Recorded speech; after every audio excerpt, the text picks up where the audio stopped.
Bom dia, amados irmãos, a paz do Senhor. É um prazer estar aqui nesta manhã com vocês, neste domingo, para nós ministrarmos a lição de número 7. Estamos estudando a carta de Paulo aos Coríntios, na qual Paulo escreveu a esta igreja, tratando de alguns assuntos que eram importantes para esta igreja. E nós temos por tema a lição de hoje, Paulo, um exemplo de liberdade. E o nosso objetivo é atestar a autenticidade do apostolado de Paulo, entender que vale a pena abrir mão de alguns direitos em prol do reino de Deus e aprender com o exemplo de liberdade e renúncia de Paulo. Nosso texto áureo encontra-se na primeira carta de Paulo aos Coríntios, no capítulo de número 9, a partir do versículo 1 até o versículo de número 27. E esta lição de hoje, irmãos, ela já vem na sequência de várias lições, de vários assuntos que Paulo estava tratando com a igreja de Corinto. E para nós nos contextualizarmos nessa manhã, a igreja de Corinto, ela foi fundada na segunda viagem missionária de Paulo, e ele passou cerca de 1 ano e 6 meses fundando esta igreja, preparando os seus líderes, e deixou ali uma igreja fortalecida. E dentro desta igreja havia pessoas que eram judeus convertidos ao Evangelho de Cristo, havia pessoas que eram pessoas não cristãs, com diversas culturas, diversos ensinos que vieram para dentro da igreja, e Paulo teve que tratar disso nesta carta, E havia ali também algumas pessoas cultas, porque era uma época, a cidade de Corinto era uma das maiores cidades da Grécia, e havia muitas pessoas cultas com algumas filosofias que havia vindo daquele meio secular, e tudo isso estava trazendo alguns problemas para a igreja. Particularmente havia uma divisão dentro da igreja, havia 3 grandes grupos, podemos dizer assim. Paulo, no capítulo 1, no versículo 12, ele fala que havia alguns eram partidários de Apolo, outros partidários de Cefas, que era Pedro, e outros partidários de Paulo, mas a igreja era de Cristo. E mais à frente Paulo cita ainda esta situação, falando que Paulo planta, Apolo rega, mas é Deus quem dá o crescimento. Enfim, o importante é que esses 3 segmentos dentro da igreja, eles estavam criando divisão. E um dos grandes problemas de Paulo aqui, que ele trata neste capítulo de número 9, é sobre a questão do seu apostolado. Haviam desconfianças dentro destes grupos, se Paulo realmente era um apóstolo com um chamado autêntico de Deus. E Paulo defende aqui o seu apostolado. Na verdade, eu já observei que nos ensinos paulinos, ele defende vários assuntos em determinadas comunidades diferentes. Em Romanos ele fala muito a respeito dos fracos, também defende um pouco o seu ministério. Na carta aos Efésios também ele fala bastante do ministério, no capítulo 3, nos chamados ministeriais, nos dons e assim por diante. Mas neste capítulo ele tratou dessa questão específica com os irmãos da cidade de Corintos, né? E é um assunto relacionado à ética cristã. E a primeira coisa que Paulo questiona aqui é a autenticidade do seu ministério, é a primeira coisa que ele fala. E no capítulo de número 9, no versículo 1, ele começa falando assim, com 4 perguntas, ele começa a sua defesa, a defesa do seu ministério, né? Paulo era um grande orador, irmãos. Paulo ele tinha uma capacidade tremenda de expor as suas ideias de uma forma coerente e organizada, as ideias. E ele começa assim: não sou eu o apóstolo? Perguntando. Eu não sou livre? Eu não vi a Jesus Cristo, Senhor nosso? Não sois vós a minha obra no Senhor? Nesse primeiro versículo, Paulo já está mostrando algumas características do ministério apostólico, nas quais ele tinha. Primeiro ele diz: não sou eu o apóstolo? E ele diz que justamente que o ministério apostólico, ele tinha algumas características, e ele mostra que ele tinha essas características, né? E ele diz que Eu vi ao Senhor Jesus Cristo, Senhor nosso. Perguntando, eu vi a Jesus Cristo, Senhor nosso?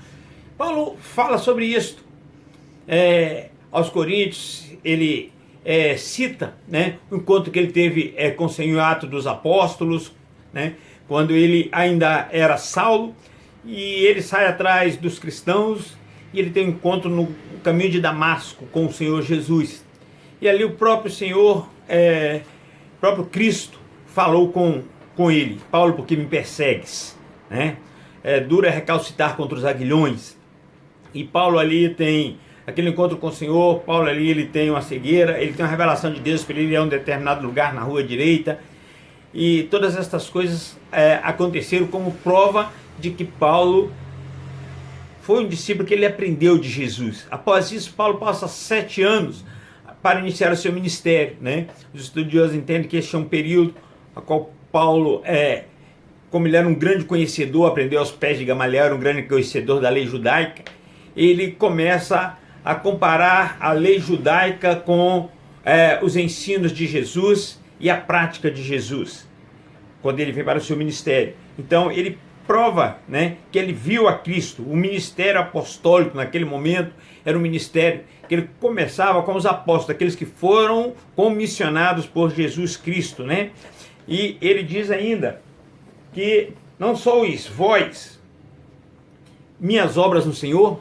Ele está dizendo assim: o ministério apostólico tem que ter frutos. Quando nós estudamos o ministério de Paulo nas suas 3 viagens missionárias e por fim na sua viagem a Roma para ser apresentado ao imperador, nós vimos que até nos últimos momentos, tá?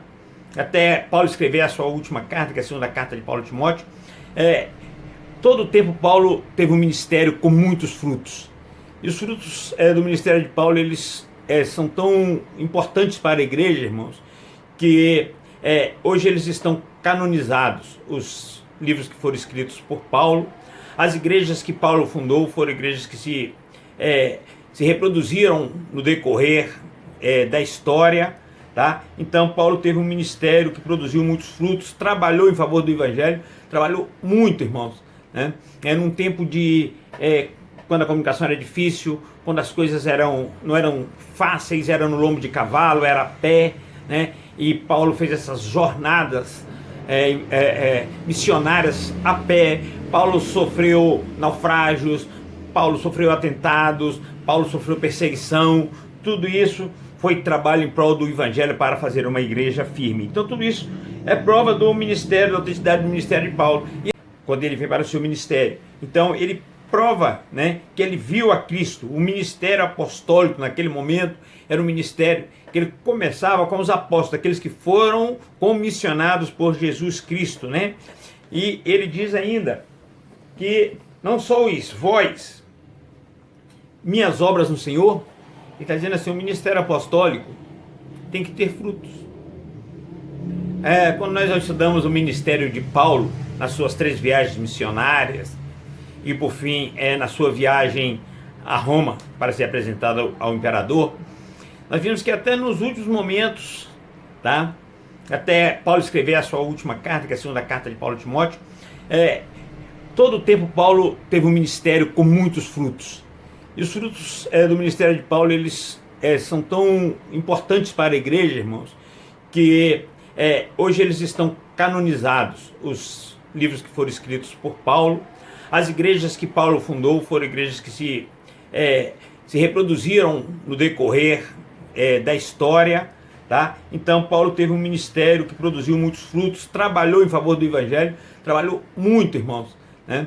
Num tempo de quando a comunicação era difícil, quando as coisas não eram fáceis, era no lombo de cavalo, era a pé, né? E Paulo fez essas jornadas missionárias a pé. Paulo sofreu naufrágios, Paulo sofreu atentados, Paulo sofreu perseguição. Tudo isso foi trabalho em prol do evangelho para fazer uma igreja firme. Então tudo isso é prova do ministério, da autenticidade do ministério de Paulo. E ele diz que a maior prova da autenticidade do seu ministério é que o povo de Coríntios era um selo, um carimbo, a autenticação do seu ministério. Aquele povo foi fruto do seu ministério, Não que ele fale isso com orgulho, né? Ou com a soberba, tá? Mas ele expõe isso justamente para defender que era ele o ministério. Por quê? Porque havia uma divisão dentro da igreja. Alguns seguindo Apolo, né? Quem eram os que seguiam Apolo? Havia um grupo dentro da igreja que era um grupo bem filosófico. Apolo foi um discípulo que ele veio de Alexandria. A história de Apolo é de Alexandria, e em Alexandria ele estudou nas escolas filosóficas. E haviam vários segmentos filosóficos para as pessoas que vieram para a igreja, irmãos. E naquele momento, assim como hoje, as pessoas ainda continuam com alguns pensamentos, com algumas culturas seculares, a qual eles não submetem isto à sua mente, à sua vontade, o seu querer, à vontade de Cristo, para serem transformados. E esses eram os seguidores de Apolo. E aqueles que, os judeus, né, que se converteram, eram os seguidores de Pedro, de Cefas, né? E Pedro ainda se comportava de forma tal que ratificava aquelas pessoas, porque quando Pedro estava junto dos judeus convertidos, Pedro se comportava de uma forma. Quando Pedro estava diante dos demais cristãos, Pedro se comportava de outra forma. Isso foi observado por Paulo, inclusive ele foi repreendido por Paulo por esse comportamento. Então, esses grupos se formavam basicamente dentro deste contexto, tá? Então, aqui Paulo, através do fruto desta igreja, que é o seu selo, ele prova a autenticidade do seu ministério. E também Paulo defende a autenticidade dos seus direitos. E para Paulo fazer essa defesa da autenticidade dos seus direitos, né, ele puxa no capítulo, ele cita no capítulo, no versículo 3 e 4, ele diz: esta é minha defesa para os que me condenam. Não temos nós o direito de comer e de beber? Não temos nós o direito de levar conosco uma mulher irmã, como também os demais apóstolos e os irmãos do Senhor? E Pedro?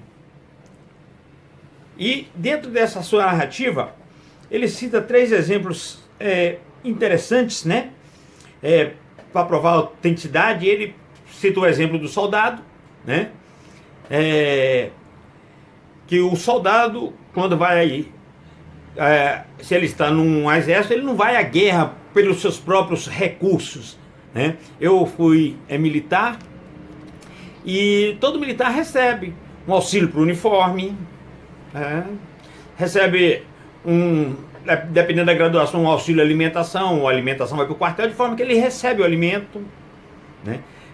Recebe o auxílio transporte, para ir para casa todo dia e voltar.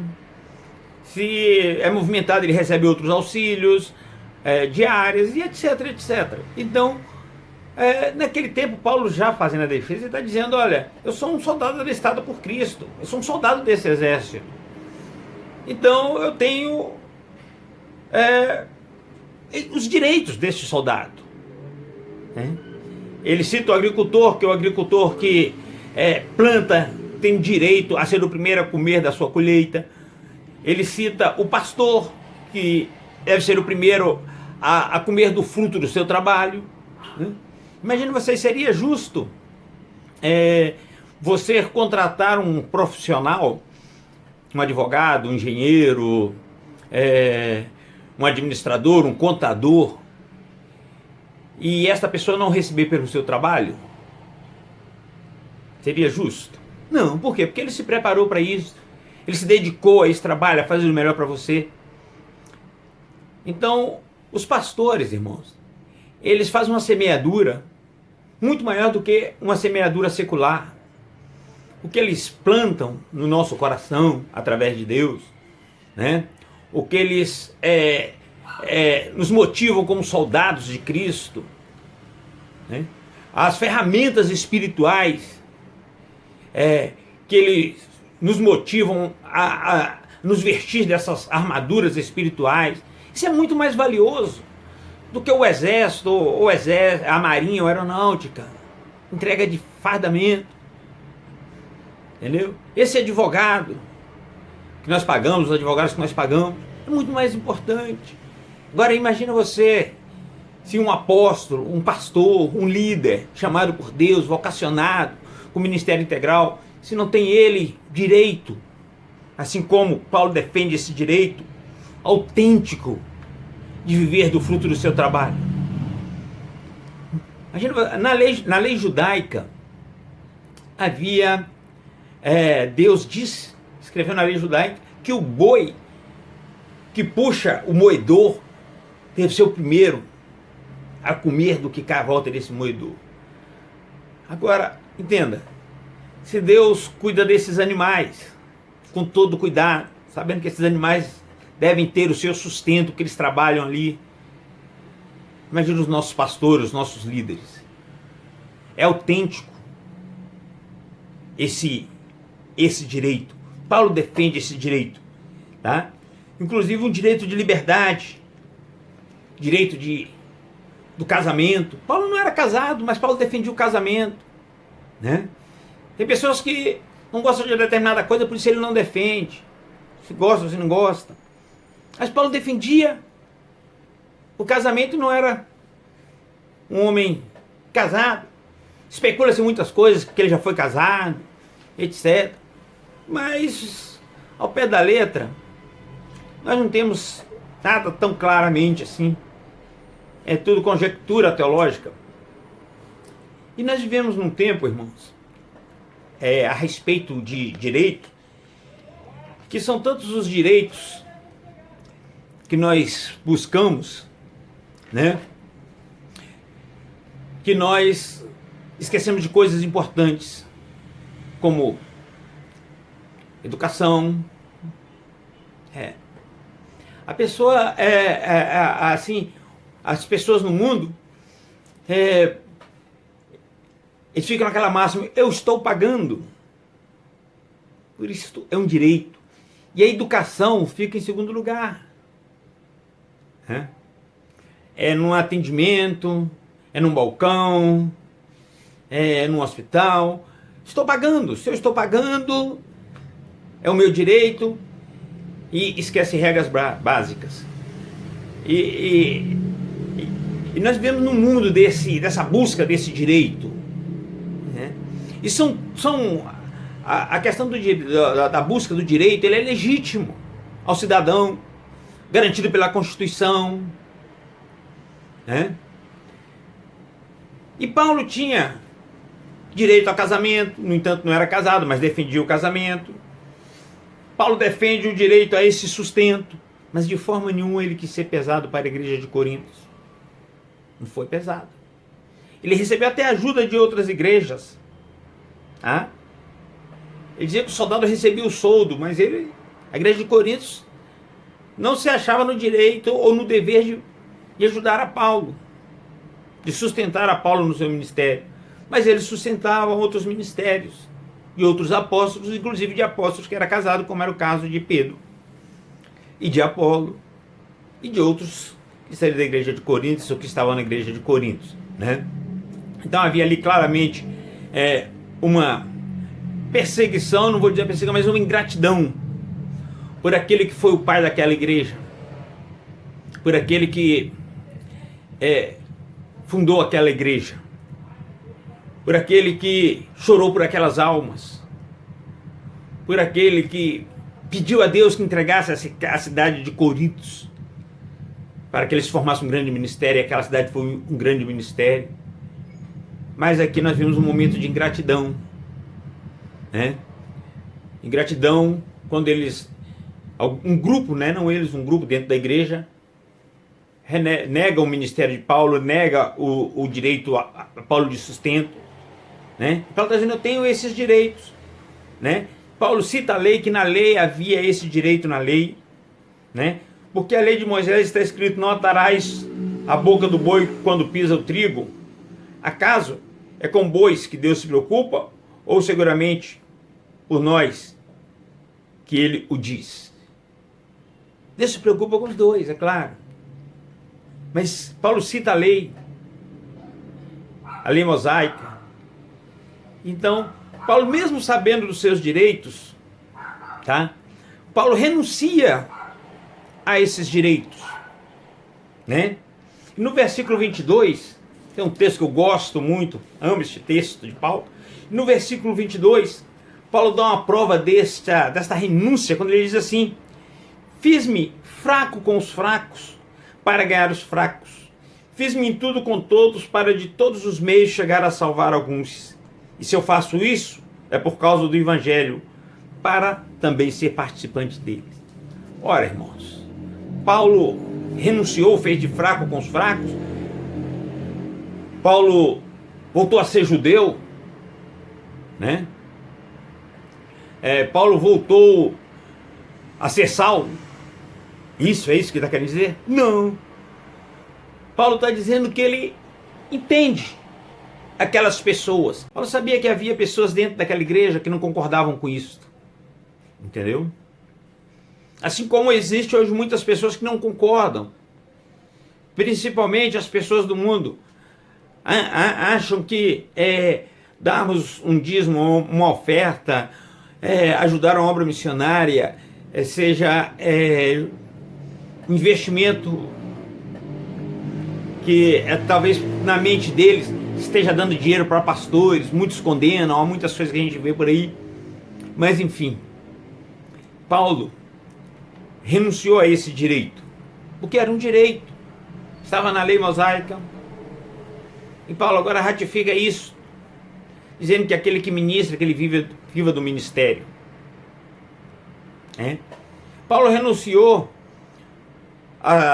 ao seu direito de ser forte para se fazer fraco junto com os fracos, como Jesus renunciou ao seu direito de filho de Deus, de rei. Nunca deixou de ser filho de Deus, não deixou de ser rei, mas naquele momento ele não evocou para si essa autoridade, né? Então ele tinha uma convicção muito grande, uma maturidade, né? E renuncia tudo de uma forma lícita, porque Paulo diz que tudo é lícito, mas em tudo nos convém. Então ele renuncia de uma forma lícita, né, a todos esse direito. E para quê? Para que ele mesmo não fosse empecilho ao Evangelho, né? Ele, ai de mim, ele ainda fala, ai de mim, se eu não pregar esse Evangelho. Então Paulo pregava não só com palavras, mas também, principalmente, né, com as suas atitudes. Então, quando Paulo faz uma renúncia e se faz de fraco, né, de forma nenhuma ele mexeu na sua ética, no seu comportamento. A mesma ética, o mesmo comportamento, tá? Mas com a firme convicção. E essa convicção, né, ele traz um exemplo muito interessante, que é o exemplo do atleta, né? E ele nos fala que a respeito dos atletas, né, que havia umas competições em Corinto muito importantes, os jogos istmicos, né?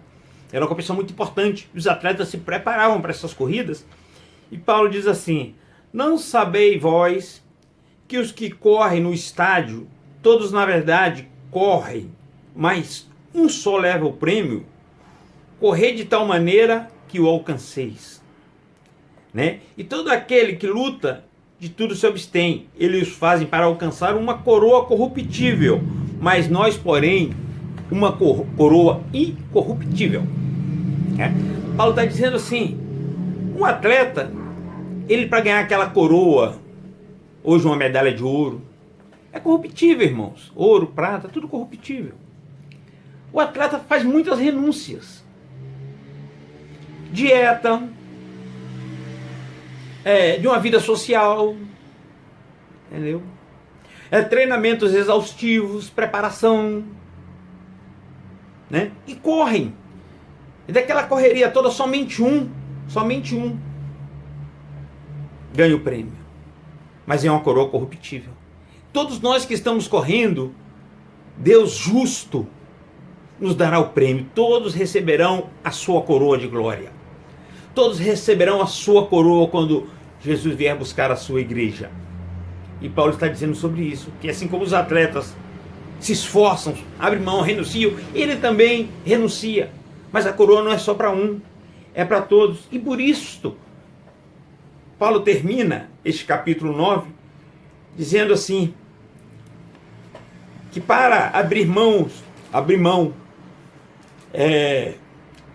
a renúncia dos seus desejos, ele fala assim, antes, pois assim eu corro, não como uma coisa incerta, ou por uma coisa incerta, assim combato, não como que batendo no ar, antes eu subjugo o meu corpo e o reduzo à servidão, para que pregando a outros, eu mesmo não venha de alguma maneira a ficar reprovado. Paulo está dizendo assim, que para pregar esta palavra, os seus próprios desejos, os seus próprios direitos, ele abre mão disto. Ele abre mão. Para quê? Para que ele não fique reprovado. Muitas vezes, irmãos, nós buscamos os nossos direitos. Está na Constituição, está na lei. Mas pela lei de Deus, pela lei do amor, pela lei de desejar o bem ao próximo, por todas estas leis éticas e morais de Deus, será que nós abrimos mãos? Será que o exemplo de Paulo hoje, ele nos constrange a pensar, eu não estou abrindo mão do meu direito, inclusive de cobrar, porque a igreja de Corinto, ela não tinha esse direito de chegar para Paulo e acusá-lo de não ser pastor, dizer para ele que ele não tinha direito a receber aquilo. Ele disse, eu tenho esse direito. Lá no versículo 1, eu volto lá, ele diz, não sois vós a minha obra no Senhor? Ele dizendo, eu não chorei por vocês, eu não implorei a Deus pela vida de vocês, eu não deixei de ser Saulo para estar em Corinto pregando o evangelho, assim como em todo mundo conhecido da época, até a Espanha. A igreja o condenava, mas ele estava com a consciência tranquila de que ele subjugava o seu próprio corpo, abria mão do seu próprio direito, para que o evangelho não fosse prejudicado. Pense nisso. Pense nisso. Será que às vezes nós estamos procedendo assim? É uma manhã de reflexão. É uma manhã de reflexão. E no final, a revista diz assim, logo, os cristãos devem estar mais que dispostos a abrir mão dos seus direitos para obter um prêmio que jamais desvanece.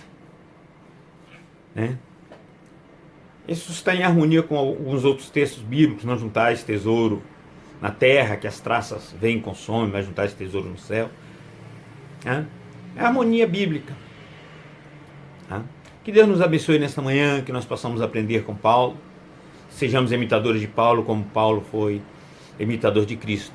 Um apóstolo que deixou um grande legado para a igreja, para a história, para a humanidade. E esse legado nessa manhã nós compartilhamos. E eu agradeço a Deus a oportunidade, agradeço aos irmãos, agradeço ao nosso pastor, ao nosso supervisor.